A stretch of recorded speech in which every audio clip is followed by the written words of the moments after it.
네, 4부에서는 민주당 최고위원에 도전한 이성윤 의원 인터뷰가 준비되어 있습니다. 의원님 나와 계세요?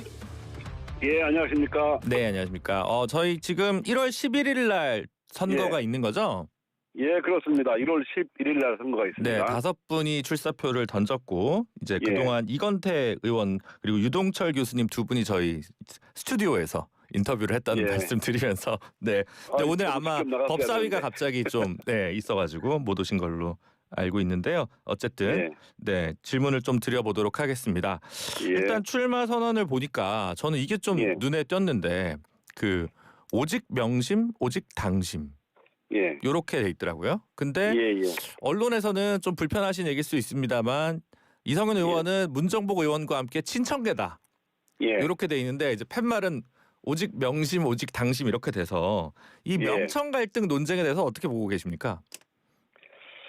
저는 당연히 우리 이재명 대표께서 저를 대표 시절에 저를 영입했습니다. 네. 인재로 영입했고 또 정청래 대표는 우리 민주당의 대표입니다. 네. 그러니까 우리 민주당은 당연히 이재명 정부의 성공을 뒷받침해야 되고 그래서 따라서 저는 오직 명심, 오직 당심이라고 표를 걸었습니다. 네.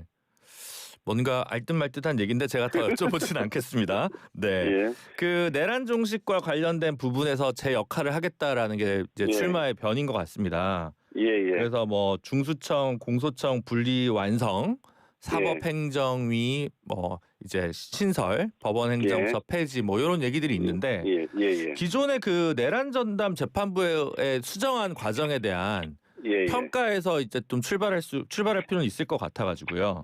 예, 예. 지금 이게 여전히 좀 민주당 내부에서는 좀 논쟁이 있는 것 같은 느낌입니다. 이 바뀐 수정안에 대해서요. 그래서 예. 의원님 입장은 어떤지 좀 궁금합니다.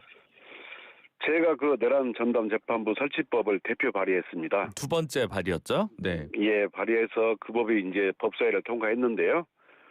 저는 이 법이 이제 여러 논의를 거쳐서 수정되는 거에 대해서 동의할 수 없는 부분이 있고 불만족스럽습니다. 아, 예, 그렇지만 내란 전담 재판부 설치하자는 핵심 목표가 네. 내란의 신속한 단죄 아니겠습니까? 그렇기 때문에 그 윤석열 내란 세력이나 법꾸라지로 인해서 내란 재판이 그 지연되거나 또 이런 현실화되는 것을 막기 위한 지도부의 고심을 흔적이 보이니까 네. 이런 부분에서 지도부의 결정을 존중하고 수긍하게 됐습니다. 네. 근데 당과 대통령실에 가교가 되겠다고 하는 그 이야기를 하시잖아요. 예, 제가 법사위원으로서 네. 당과 그리고 당원 그리고 법사위 국회와 가교가 되겠다. 아, 그런 그렇게 의미십니까? 얘기했습니다. 네. 예. 왜냐하면 사실 이번 같은 경우는 대통령실에서도 위헌성 논란에 대해서 어느 정도 개입을 한 느낌인데 예. 그러면 계속 그렇게 대통령실과 당 사이 혹은 당 법사위 사이 이견이 좀 계속 노출되고 있었단 말이죠. 그래서 오히려 이제 최고위원들이 이런 부분을 좀 더 가교가 돼서 예. 리드미컬하게 만들어야 될 책임이 있지 않나라고 하는 시선이 있을 수 있잖아요. 저는 지난주에 그 정청래 당대표가 이재명 대통령과 만찬을 했는데 네. 그때 어떤 말씀하셨냐면 놀라울 정도로 의견의 일치를 받고 바늘구멍만한 빈틈도 없이 일치했다 이런 말씀하셨어요. 네네. 우리 대통령실과 민주당과는 이 의견 차이가 별로 없습니다. 다만 국민들께서 또는 일부 의원 시비를 거니까 네. 이 법이 내란 전담 재판부 설치하는 이유가 내란의 신속한 단죄니까 이런 것이 돌다리도 두드려 보고 가자 이런 심정으로 그런 것이 아닌가 생각을 합니다. 근데 의원님이 내셨던 안은 네. 대한변협 4명, 판사와의 4명, 법무부 1명이었잖아요. 근데 그렇죠. 법사위 네. 수정하는 법무부 3명이었거든요. 그럼 오히려 의원님이 더 위헌성이 적은 법안을 내셨던 거 아니냐. 법사위 수정안보다 이런 분석이 가능한데 이거 어떻게 생각하세요? 이게 이제 저는 이 추천위원이라는 게 네. 전담 재판부 재판을 한 판사를 직접 추천하는 게 아니고 네네 알죠. 네네. 추천할 사람을 추천하는 것이기 때문에 위헌성이 없다고 생각하는데 네. 지금까지 계속 그런 위헌 시비를 말하는 분들이 계시니까 네. 이 법이 빨리 통과돼서 내란 전담 재판부가 설치되고 또 내란이 빨리 신속히 단죄해야 되기 때문에 저도 이렇게 수긍하는 수긍하게 되었다 이렇게 말씀드립니다. 알겠습니다. 어쨌든 제 질문은 원래 예. 내신 안이 조금 더 법사위 수정안보단 위헌성 소지가 적지 않았었냐라고 하는 예. 의미였습니다. 의원님에 대한 공격은 아니잖아요, 이게. 그죠? 예. 네. 너무 디테일한 질문이었네요. 예. 저기 법원행정처 사법행정위 요것도 이제 오랫동안 그 얘기된 예. 사항이긴 한데 예. 예전에 이탄희 의원이 발의한 적도 있고요. 예. 근데 근본적인 제왕적 대법원장이라고 비판하는 측에서 보면 예. 이 부분은 헌법 개정이 동반돼야 될 수밖에 없다는 얘기를 많이 하거든요. 헌법학자들이. 예. 근데 지금 대통령 국정과제 1호인데 사실 민주당이 개헌에 대해서 적극적이냐. 우원식 의장은 적극적인데 당은 적극적인지 잘 모르겠습니다. 여기에 대한 의원님 입장은 어떠십니까? 저는 그 개헌의 문제에 대해서는 현재 내란이라든가 사법개혁, 법원개혁 또는 검찰개혁에 집중을 해야 할 때고요. 네.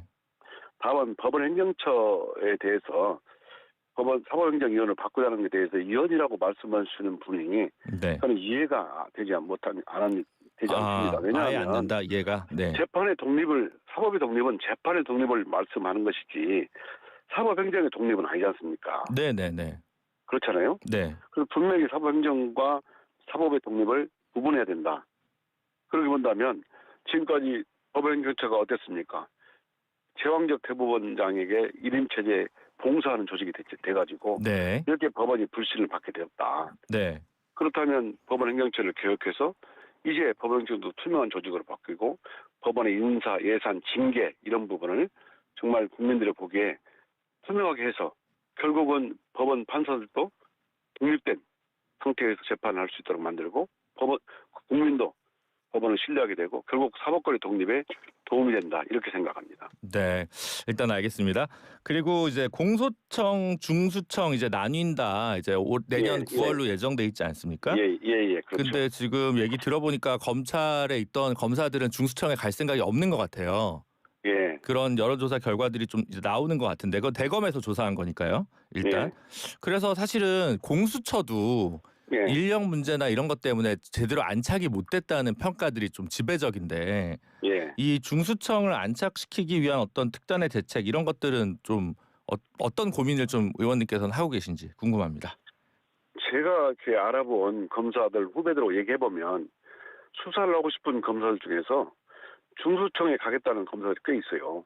네. 예, 그런데 다만 이런 거 있습니다.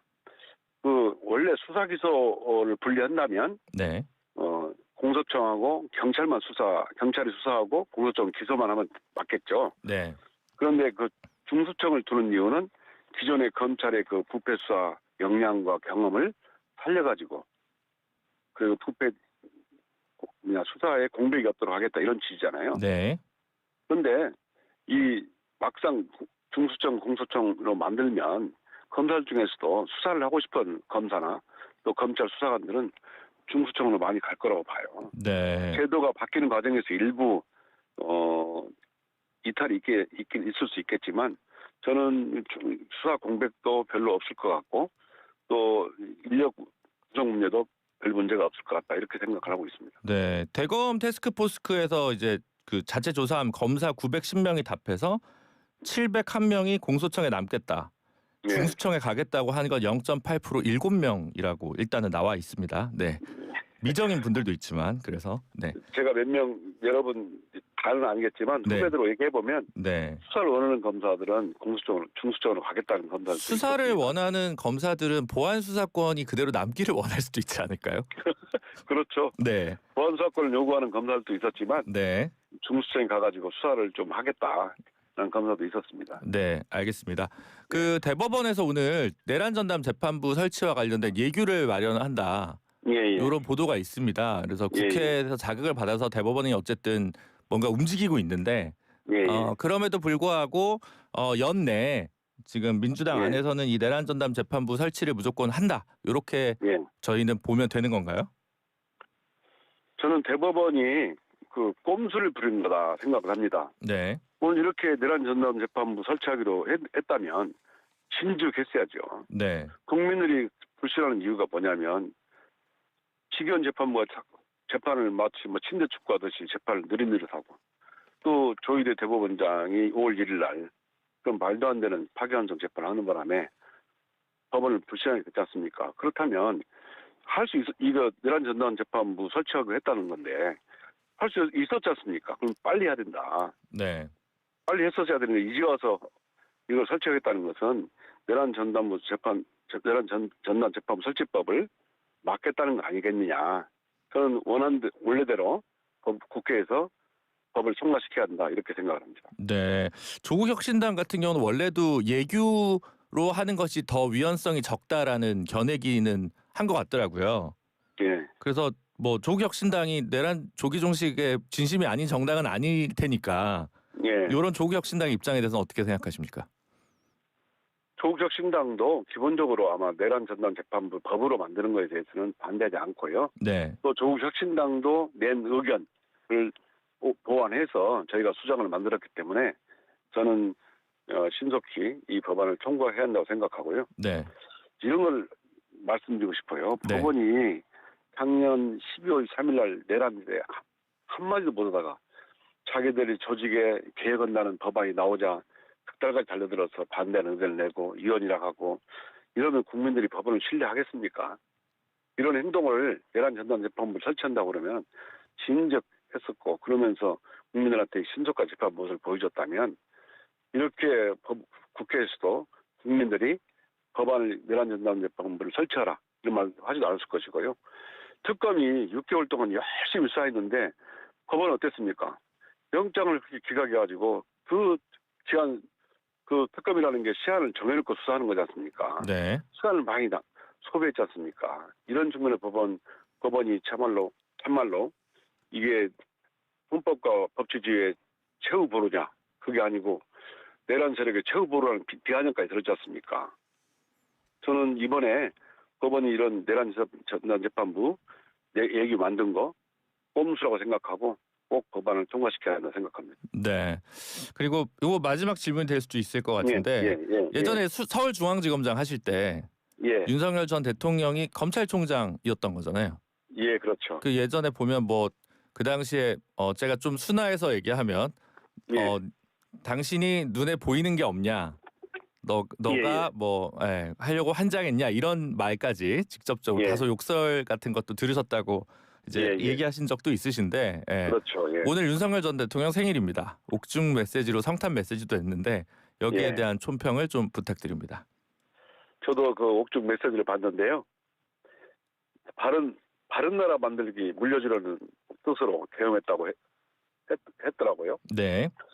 정말 아직도 정신을 못 차리고 있다. 정말 윤석열 정신 차리라. 응? 정말 중형으로 따끔하게 정신 차리도록 만들어야 할 것 같습니다. 그래서 그거를 위해서라도 나 이성윤이 꼭 최고위원회 돼야 된다 이런 건가요? 제가 최고위원이 되어서요. 네. 반드시 법원 개혁, 검찰 개혁 완수하고 내란의 완전한 종식을 하겠습니다. 네. 마지막으로 그 지방선거와 관련된 이야기도 좀 해보면 좋을 것 같은데 저희에게 허락된 시간이 이제 더 이상 남아있지 않습니다. 다음에는 스튜디오에서 모시도록 하겠습니다. 다음에 스튜디오로 나가세요. 네. 소상히 한번 말씀드리도록 하겠습니다. 네, 알겠습니다. 오늘 감사합니다. 예, 감사합니다. 지금까지 더불어민주당 최고위원에 도전하고 있는 이성윤 의원이었습니다. 칠성사이다가 새로워진 모습으로